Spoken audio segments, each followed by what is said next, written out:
I believe that the definition of definition is reinvention. To not be like your parents, to not be like your friends, to be yourself, completely. When I was young, I had no sense of myself. All I was a product of all the fear and humiliation I suffered. Fear of my parents, the humiliation of teachers calling me garbage can and telling me I'd be mowing lawns for a living, and the very real terror of my fellow students. I was threatened and beaten up for the color of my skin and my size. I was skinny and clumsy, and when others would tease me, I didn't run home crying, wondering why. I knew all too well. I was there to be antagonized.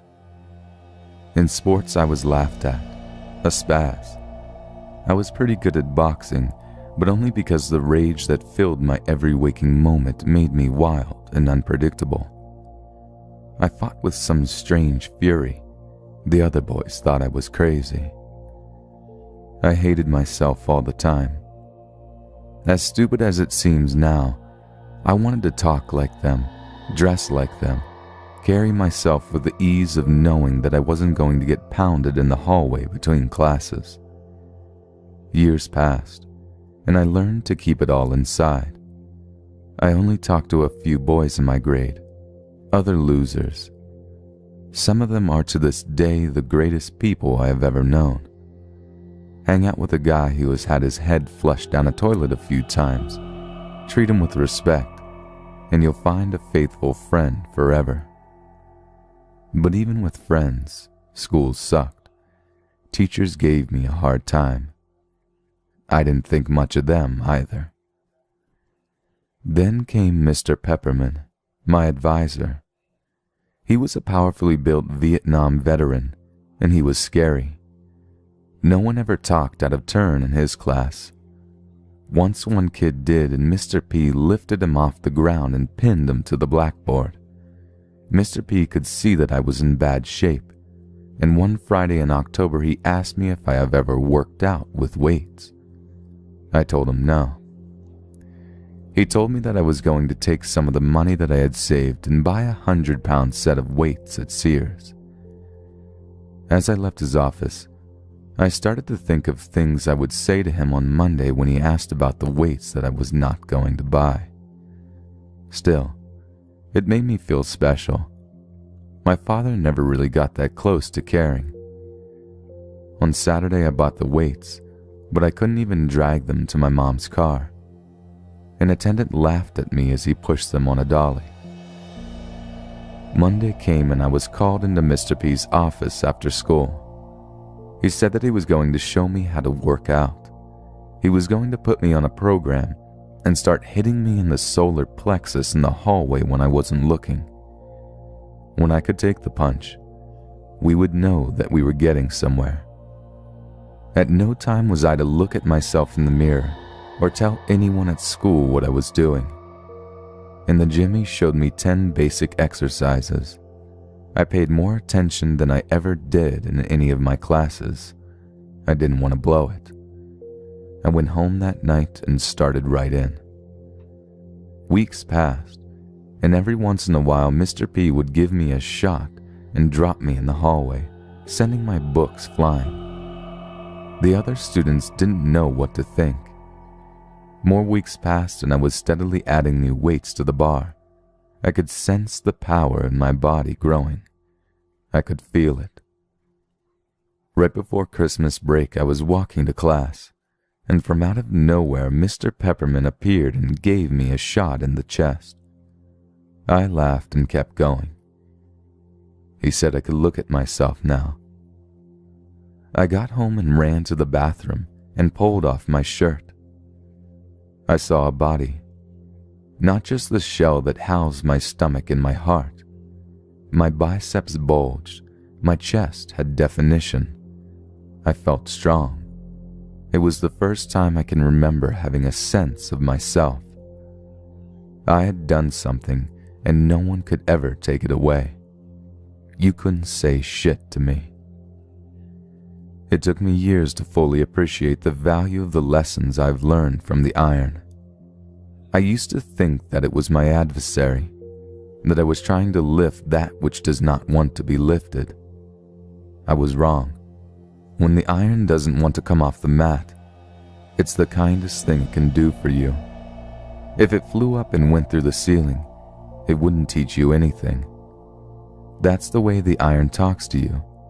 It tells you that the material you work with is that which you will come to resemble. That which you work against will always work against you. It wasn't until my late 20s that I learned that by working out, I had given myself a great gift. I learned that nothing good comes without work and a certain amount of pain. When I finished a set that leaves me shaking, I know more about myself. When something gets bad, I know it can't be as bad as that workout. I used to fight the pain, but recently this became clear to me. Pain is not my enemy. It is my call to greatness. When dealing with the iron, one must be careful to interpret the pain correctly. Most injuries involving the iron come from ego. I once spent a few weeks lifting weight that my body wasn't ready for, and spent a few months not picking up anything heavier than a fork. Try to lift what you're not prepared to, and the iron will teach you a little lesson in restraint and self-control. I have never met a truly strong person who didn't have self-respect. I think a lot of inwardly and outwardly directed contempt passes itself off as self-respect. The idea of raising yourself by stepping on someone's shoulders instead of doing it yourself.